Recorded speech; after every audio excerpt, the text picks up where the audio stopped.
नमस्कार। मैं आज आपको दशहरे के बारे में बोलने जा रहा हूं। दशहरे की अलग अलग तरीके से बातें कही जाती है। दशहरे की विजयादशमी का भी त्यौहार मनाया जाता है और कहीं कहीं पर इस उत्सव को अलग अलग तरीके से दक्षिण भारत में अलग तरीके से मनाया जाता है, उत्तर भारत में अलग तरीके से मनाया जाता है।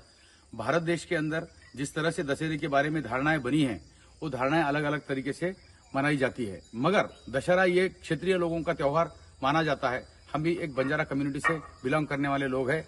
हमारे समाज में दशहरे का बहुत महत्व माना जाता है। अब दशहरे को रावण के ऊपर विजय प्राप्त करके राम ने यहाँ पे अयोध्या आए थे, उसी दिन यह विजय उत्सव मनाया गया था। ऐसी भी धारणाएं हमारे देश में मानी जाती है। और बहुत सारे अलग अलग तरीके से कृषक समाज के लोग, जो लोक संस्कृति के ऊपर विश्वास करने वाले लोग हैं, उनकी धारणा अलग है। वो लोग मानते हैं कि यह कृषि संबंधित त्योहार है। यह कृषि संबंधित त्योहार रहने की वजह से इसी दिन के नवरात्र में इसी दिन दशहरे के दिन हथियारों की पूजा की जाती है। जो हथियार कालानुरूप बदलते गए, पूर्व काल में जो हथियार थे क्षेत्रीय लोगों के, इस समय में हथियार बदल गए। जो औजार थे, औजार बदल गए।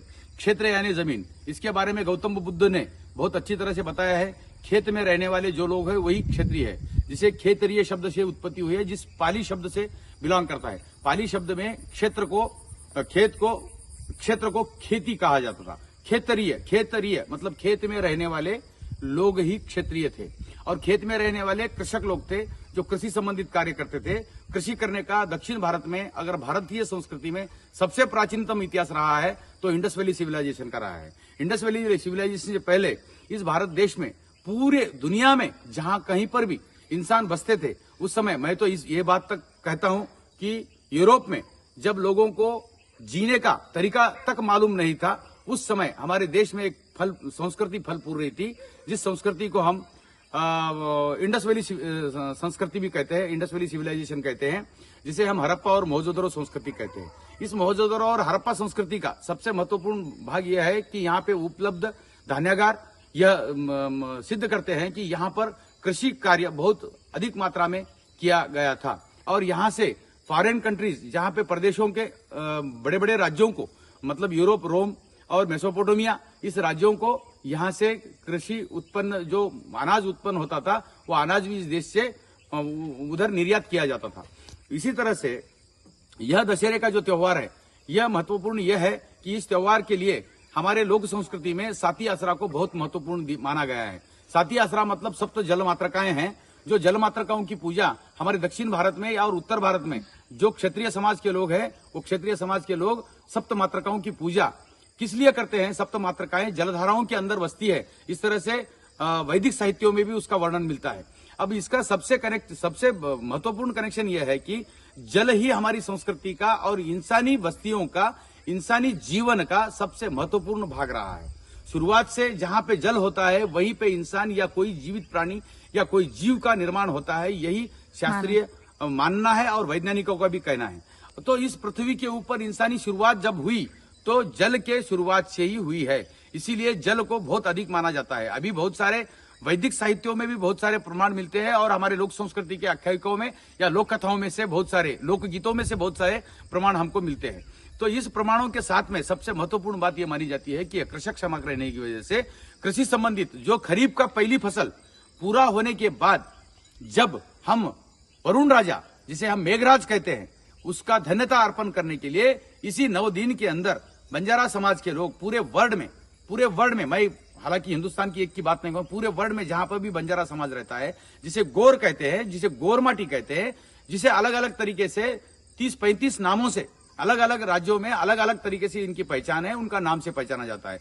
जैसे कि डोंगरिया, गरासिया, सांडिया, उसके बाद में गवालिया, ग्वारिया और गोर, कहीं पे बंजारा कहते हैं, कहीं लमानी कहते हैं, कहीं लुबाना कहते हैं, कहीं पे अलग अलग मथुरा कहते हैं। बहुत अलग अलग तरीके से इनका नामकरण किया गया है। उसके अंदर पारधी समाज भी आता है।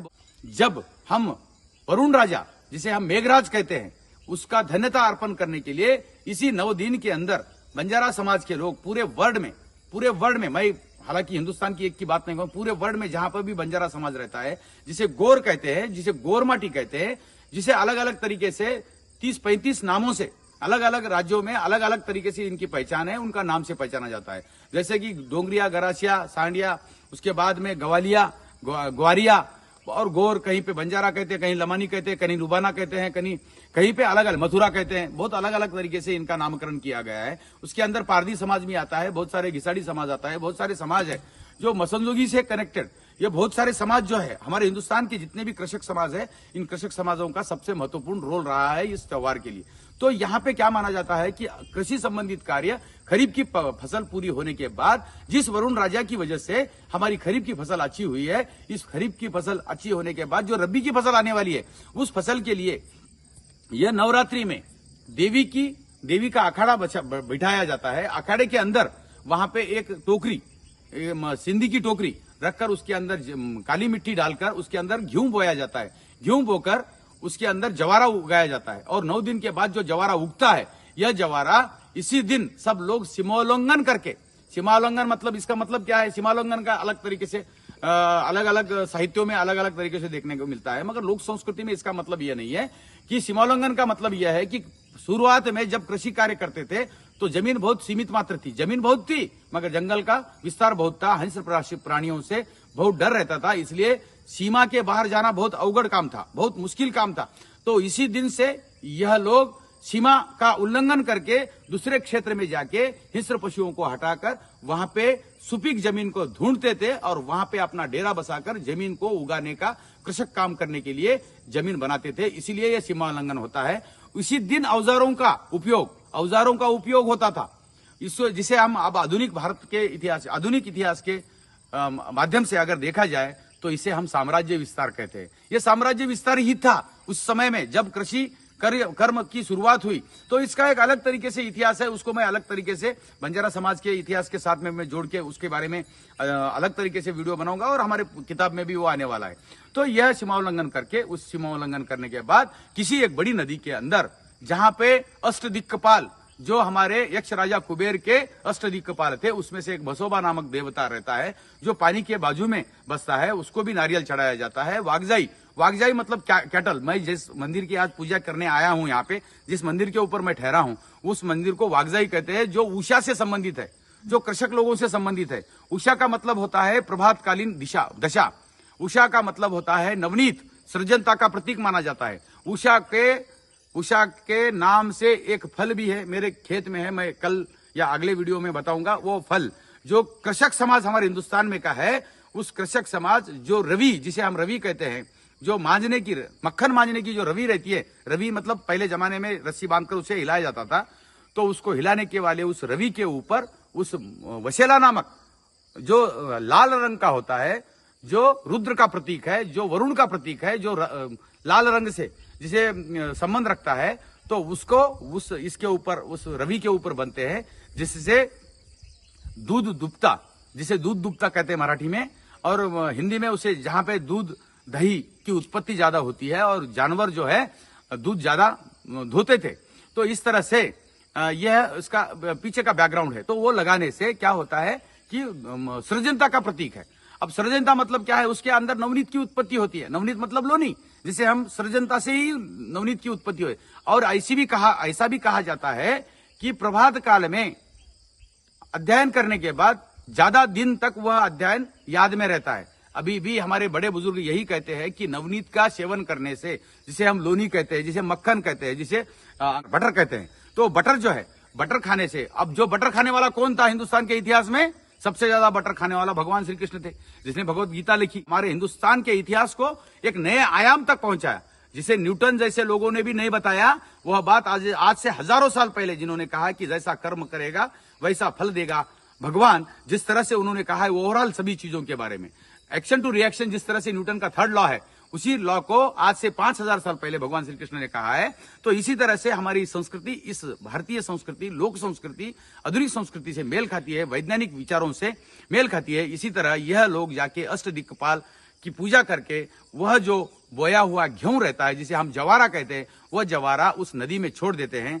जिस नदी में पानी बहता रहता है। अब यह होता है, ये नदी में क्यों छोड़ते हैं भाई? इसकी वजह यह है कि हर बारिश का जो पानी आता है वो ज्यादा से ज्यादा कहां से आता है? सबसे ज्यादा बारिश का पानी आता है समंदर में से। समंदर से जो मानसून हवाएं आती हैं, कहां से आती है? समंदर से आती है। जो बाष्पीभवन सबसे ज्यादा पानी की मात्रा कहाँ है? समंदर में। तो वहां से बाष्प होता है, पानी ऊपर जाता है, फिर ऊपर से जाने के बाद पहाड़ों को लगकर ये जमीन के ऊपर पानी बरसाता है। और वो बरसाने वाला पानी इस सीजन तक, मतलब दशहरे तक, हर नदी का पानी समंदर से मिल जाता है। इसीलिए इस नदी में जिसकी वजह से ये फसल आई है, उस फसल का एक रूप, मतलब वो जवारा उस पानी में छोड़कर उस समंदर का, उस मेघराज का, उस वरुण का, उस रुद्र का, जिसे इंद्र कहते हैं, उसका धन्यता अर्पण करते हैं और कहते हैं कि आने वाली हमारी खरीफ की फसल जिस तरह से अच्छी आई है, उसी तरह रब्बी की भी फसल अच्छी आए, यही इसके पीछे की धारणा है। उसी तरह से आज अब अलग अलग तरीके से क्षेत्र के रक्षण करने वाले क्षेत्रीय है, उसी तरह हथियारों की पूजा, शुरुआत में वही खेती कृषक काम करने वाले लोगों के औजार जो थे, वो औजार ही पूजा में रखे जाते थे। अब साम्राज्यवाद आने के बाद औजार बदल गए, हथियार बदल गए, इसलिए आजकल लोग तलवारें रखते हैं। बहुत अलग तरीके से सोचने वाली बात है। हथियार बदल गए मगर सोच नहीं बदली। हमारी यही सुंदरता है, हमारी संस्कृति की यही संस्कृति, यही सुंदरता पूरे देश को लुभाती है और पूरा देश इस हिंदुस्तान को मानता है। संस्कृति जो है वो लोक संस्कृति है, जिसे हम लोक कथाओं से, लोकगीतों से जागृत होती है और उसी के ऊपर हमें विश्वास करना है। और हमारी जगत जननी, जिसे हम जगदम्बा कहते हैं, उसी की पूजा ज्यादा से ज्यादा पूरे हिंदुस्तान में आज की जाती है। इसीलिए जय माता दी, जय माता रानी।